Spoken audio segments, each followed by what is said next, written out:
হামের সংক্রমণ বাড়ার সঙ্গে সঙ্গে রাজধানীর বিভিন্ন হাসপাতালে বেড়েছে রোগীর চাপ। তবে শয্যা সংকট এতটাই তীব্র যে অনেক রোগীকেই থাকতে হচ্ছে মেঝে, বারান্দা, এমনকি সিঁড়ির পাশেও।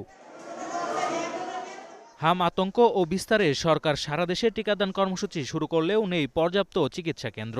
ফলে হামে আক্রান্ত হওয়ার পরই রোগী নিয়ে ছুটে আসতে হচ্ছে রাজধানীর গুটি কয়েক হাসপাতালে। তারা বলছে যে ঢাকা মহাখালীতে নেওয়ার জন্য, মহাখালী থেকে এই সংক্রামক ব্যাধি পাঠিয়ে দিয়েছে। হামের যে জায়গায় চিকিৎসা করে ওই জায়গায় আসতে, তো আমরা এই জায়গায় আসছি। ওনারা বলছে যে হাম হইছে, কিন্তু ওনারা তখন অ্যাডমিট করায় নিচ্ছে।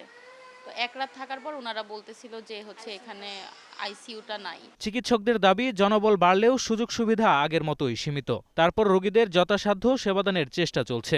বাইরে থেকে অতিরিক্ত সিস্টার এবং ডাক্তার দেওয়া হয়েছে, যার জন্য আমরা মোটামুটি এই চেষ্টা করতেছি। তো আগের চেয়ে সেবার মান ভালো হয়েছে। মাঝখানে আমাদের যখন ডাক্তার সংখ্যা ছিল, নার্সের সংখ্যা ছিল, তখন আমাদের সেবার মান সন্তোষজনক ছিল না, আমাদের কাছে সন্তোষজনক মনে হয়নি।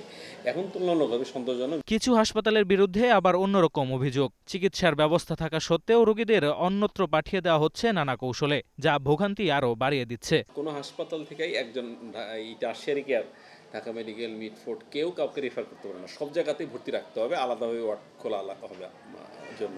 কিন্তু সরকারের এই আদেশটা সব হাসপাতাল মানতেছে না। ঢাকা মেডিকেল, মিটফোর্ড এরা মানতেছে না। তো ওরা অলরেডি পাঠাচ্ছে, আমাদের কাছে পাঠাচ্ছে। এরকম প্রমাণ অনেক আছে আমাদের কাছে। সংক্রমণ বাড়লেও সেই অনুপাতে বাড়ছে না চিকিৎসা কেন্দ্র। তাই হাম নিয়ন্ত্রণের টিকাদান কর্মসূচির পাশাপাশি সারা দেশে পর্যাপ্ত চিকিৎসা কেন্দ্র গড়ে তোলার প্রয়োজন বলে মনে করছেন সংশ্লিষ্টরা। Sanjid Hasnat, green news, Dhaka.